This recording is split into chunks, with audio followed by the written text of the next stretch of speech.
उत्तर प्रदेश की प्रमुख नदियों को माइंड मैप के माध्यम से देख लेते हैं। सबसे पहले बात कर लेंगे हिमालय पर्वत से निकलने वाली नदियां कौन कौन सी है। गंडक, राप्ती, गंगा, घाघरा, रामगंगा, यमुना और काली या शारदा, ये सब प्रमुख नदियां हिमालय से निकलती हैं, तो इनको याद रखना। मैदानी भाग से निकलने वाली नदियों के बारे में बात कर लेते हैं। कौन सी मैदानी भाग से निकलती है नदियाँ। गोमती नदी हुआ, वरुणा हुआ, साई नदी हुआ, पांडव हुआ, ईशान नदी, ये सब नदी मैदानी भाग से निकलती हैं, तो इनको याद रखना। आगे अगर बात कर लेते हैं प्रायद्वीपीय पठार से निकलने वाली नदियाँ कौन कौन सी है। कन्हार हुआ, टोंस हुआ, सोन हुआ, रिहंद हुआ, चंबल हुआ, बेतवा हुआ, केन हुआ, ये सब नदियाँ प्रायद्वीपीय पठार से निकलती हैं, तो इनको याद रखना।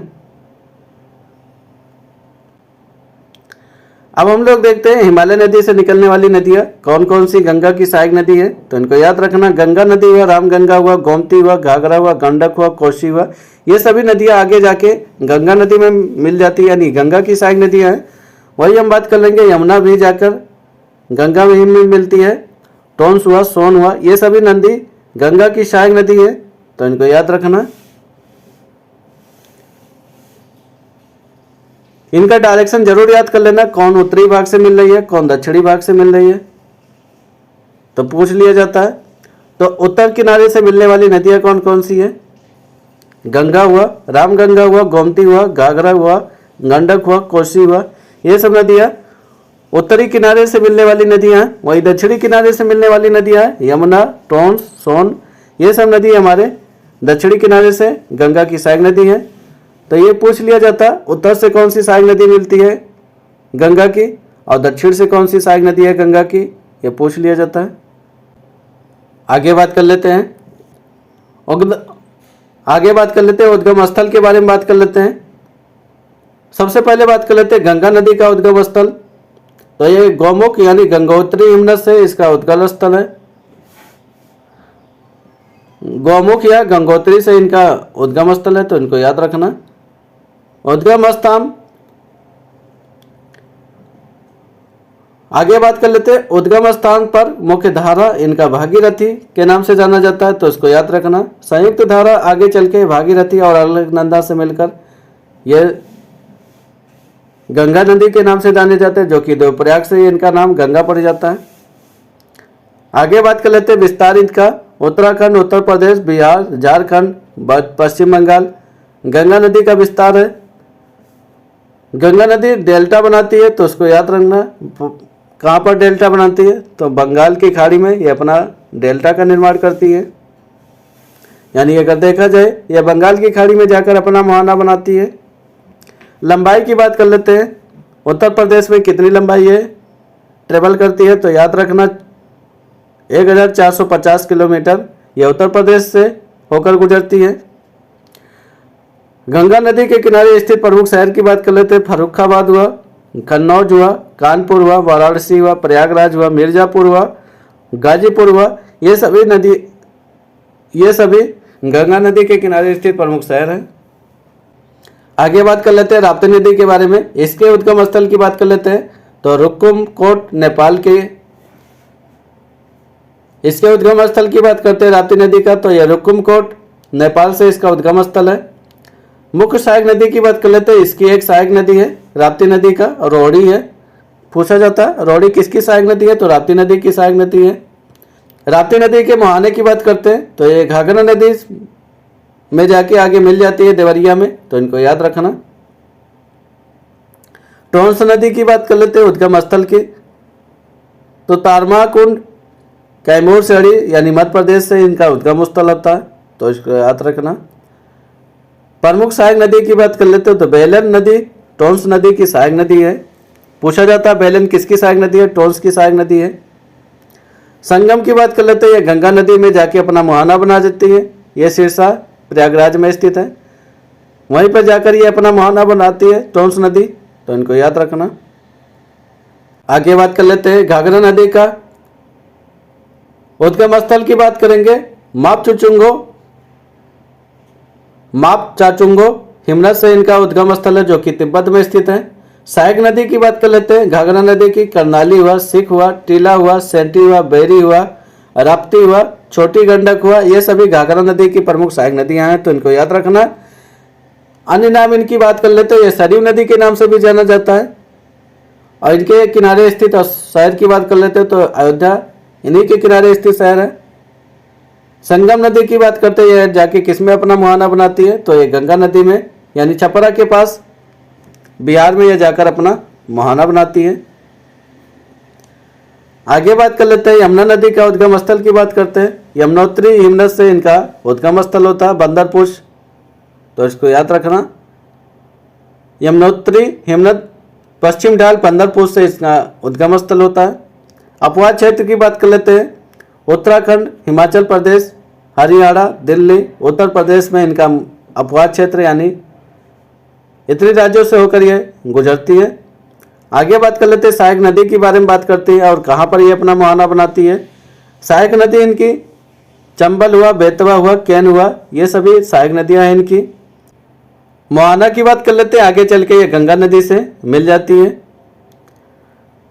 इनके किनारे अवस्थित शहर की बात कर लेते हैं। यमुना नदी के किनारे कौन कौन से स्थित प्रमुख नगर या शहर हैं? मथुरा हुआ, वृंदावन हुआ, आगरा हुआ, इटावा हुआ, कालपी हुआ, हमीरपुर हुआ, कौशाम्बी हुआ, ये सभी प्रमुख स्थित शहर हैं यमुना नदी के किनारे, तो इसको याद रखना। बात कर लेते हैं बेतवा। यमुना नदी से हमीरपुर के निकट में मिलती है, तो इसको याद रखना। यानी बेतवा यमुना नदी की सहायक नदी है जो कि हमीरपुर में मिलती है, तो इसको याद कर लेना, ये पूछा जाता है। बादा में भोजहा के निकट में यमुना नदी से केन नदी भी मिलती है, तो इसको याद रखना। बेतवा और केन दोनों सहायक नदी है यमुना नदी की, तो इनको याद रखना। आगे बात कर लेते हैं उत्तर प्रदेश में यमुना नदी का बृहद चाप का निर्माण करती है, तो इसको याद रखना। कौन सा ऐसा नदी है जो बृहद चाप का निर्माण करती है, तो ऑप्शन में दिया जाएगा, तो ये इसको याद रखना। यमुना नदी है जो बृहद चाप का निर्माण करती है। आगे बात कर लेते हैं उत्तर प्रदेश के मथुरा, वृंदावन, आगरा, इटावा, कालपी, हमीरपुर, कौशाम्बी यमुना नदी के किनारे अवस्थित ये प्रमुख शहर हैं, तो पूछ लिया जाता है यमुना नदी के किनारे कौन कौन से स्थित शहर हैं, तो इनको याद रखना। मथुरा, वृंदावन, आगरा, इटावा, कालपी, हमीरपुर, कौशाम्बी, यमुना, तो ये सब प्रमुख यमुना नदी के किनारे बसे शहर है, तो इनको याद रखना। आगे बात कर लेते हैं रामगंगा नदी के बारे में, जो कि ये पूछा जाता है, यहाँ से बार बार रिपीट किए जाते हैं इनकी सहायक नदियों के बारे में। सबसे पहले बात कर लेते हैं रामगंगा नदी का उद्गम कहाँ से होता, तो हिमालय की दूधा टोली सेड़ी से यानी पौड़ी गढ़वाल से इसका उद्गम होता, तो इसको याद रखना। रामगंगा नदी के किनारे जिम कार्बेट नेशनल पार्क से होकर गुजरती है, तो इसको याद रखना। यानी रामगंगा के किनारे जिम कार्बेट नेशनल पार्क स्थित है, तो इसको याद रखना। रामगंगा नदी के किनारे जिम नेशनल पार्क स्थित है, तो इसको याद रखना। रामगंगा नदी कालागढ़ यानी उत्तराखंड के निकट बिजनौर जिला, जो कि उत्तर प्रदेश में, यहीं से मैदानी भाग में प्रवेश करती है, तो इसको याद रखना। पूछा जाता है मैदानी भाग में प्रवेश कहाँ से रामगंगा नदी करती है, तो इनको याद रखना। कालागढ़ जो कि बिजनौर जिले में स्थित है, उत्तराखंड के निकट से मैदानी भाग में प्रवेश करती है।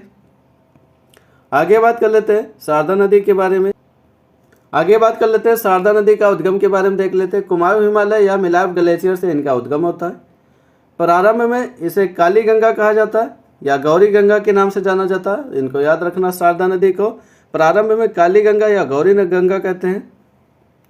शारदा नदी पीलीभीत एवं नेपाल की सीमा को निर्धारित करता है, तो इसको याद रखना। पूछा जाता कौन सी ऐसी नदी है जो नेपाल और पीलीभीत की सीमा निर्धारण करता, तो याद रखना शारदा नदी है। शारदा नदी ब्रह्मदेव के निकट मैदानी भागों में प्रवेश करती है, तो पूछा जाता है शारदा नदी मैदानी भाग में कहाँ से प्रवेश, ब्रह्मदेव के निकट से यह प्रवेश करती है, तो उसको याद रखना। सांप की भांति टेढ़े मेढ़े मार्ग से होकर प्रवाहित होने वाली कौन सी नदी है, तो यह शारदा नदी ही है। आगे बात कर लेते हैं शारदा एवं घाघरा नदी का संगम ब्रह्म घाट के निकट में होता है, यानी दोनों का मिलन हो जाता है ब्रह्म घाट पे, तो इनको याद रखना। दोनों आगे चलकर एक हो जाती है। शारदा और घाघरा दोनों मिलकर, दोनों का संगम कहाँ होता है? ब्रह्म घाट पर होता है। घाघरा नदी की बात कर लेते हैं, उद्गम कहाँ से होता है? आगे बात कर लेते हैं, घाघरा नदी का उद्गम देख लेते हैं। माप चाचुंगो हिमनद से इनका उद्गम होता है, जो कि तिब्बत से है, तो इनको याद रखना। यह तिब्बत में स्थित है। माप चाचुंगो यहीं से इनका उद्गम होता है। आगे बात कर लेते हैं, घाघरा नदी की सहायक नदियाँ कौन कौन सी है उनको देख लेते हैं। सिक, टिला, सेठी, बेरी, राप्ती एवं छोटी गंडक, ये सब घाघरा नदी की सहायक नदी हैं, तो इनको याद रखना। इसे नेपाल में कर्णाली के नाम से जाना जाता है, तो इसको याद रखना। घाघरा नदी को नेपाल में कर्णाली नदी कहते हैं। इसे सरयू नदी के नाम से भी जाना जाता है, जो कि अयोध्या में प्रसिद्ध है सरयू नदी के नाम से। कभी कभी पूछ लिया जाता है घाघरा नदी के किनारे स्थित कौन सा धाम है, तो इसको याद रखना। अयोध्या धाम है हमारा घाघरा नदी के किनारे स्थित। इसी का नाम दूसरा नाम से जाना जाता है सरयू नदी, तो इसको याद रखना।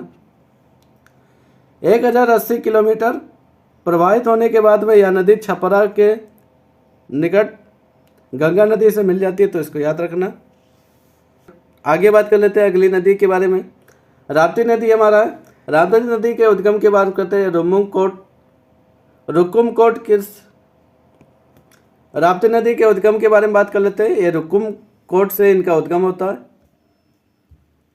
राप्ती की प्रमुख सहायक नदी की बात कर लेते हैं। एक ही सहायक नदी इसकी रोहिणी है, तो इसको याद रखना। राप्ती नदी की सहायक नदी कौन सी है? रोहिणी नदी है। आगे बात कर लेते हैं राप्ती नदी एवं घाघरा नदियों के संगम देवरिया में बरहज नामक स्थान पर हो जाता है, तो इनको याद रखना। दोनों का संगम हो जाता है घाघरा और राप्ती का देवरिया में। आगे बात कर लेते हैं चंबल नदी के बारे में। चंबल नदी के उद्गम की बात कर लेते हैं। जानापा पहाड़ी महूस जिला से इनका उद्गम होता है, जो कि मध्य प्रदेश में स्थित है। चंबल की प्रमुख सहायक नदियों के बारे में देख लेते हैं। काली सिंध हुआ, पार्वती हुआ, बनास हुआ, ये सब चंबल की सहायक नदियाँ हैं। चंबल नदी मध्य प्रदेश, राजस्थान, उत्तर प्रदेश राज्यों की सीमा को निर्धारण करती है, तो इसको याद रखना। ये तीनों राज्यों का सीमा निर्धारण करती है चंबल नदी, तो इनको याद रखना। आगे बात कर लेते हैं चंबल नदी पर बनाए गए बांध के बारे में बात कर लेते हैं। गांधी सागर बांध, राणा प्रताप सागर बांध, जवाहर बांध और कोटा बैराज बांध, ये सभी बांध इसी पर स्थित है, तो इनको याद रखना। चंबल नदी पर यह प्रमुख बांध है। आगे बात कर लेते हैं चंबल नदी अपने अवनालिका अपर्दन के लिए प्रसिद्ध है, तो इनको याद रखना। बेड़ों का निर्माण करती है, तो पूछ लिया जाता है कौन सी ऐसी नदी है जो अवनालिका अपर्दन के लिए फेमस है, तो यह चंबल नदी है। आगे बात कर लेते हैं चंबल नदी उत्तर प्रदेश के इटावा जिले में यमुना नदी से मिल जाती है, तो इसको याद रखना। चंबल नदी का संगम कहाँ पर हो जाता है? इटावा पर। यमुना नदी में ये जाकर गिर जाती है, अपनी मोहना बनाती है, तो इनको याद रखना। ये उत्तर प्रदेश के प्रमुख नदियाँ थे जो बार बार रिपीट किए जाते हैं। यहाँ से प्रीवियस उठाकर देख सकते हैं।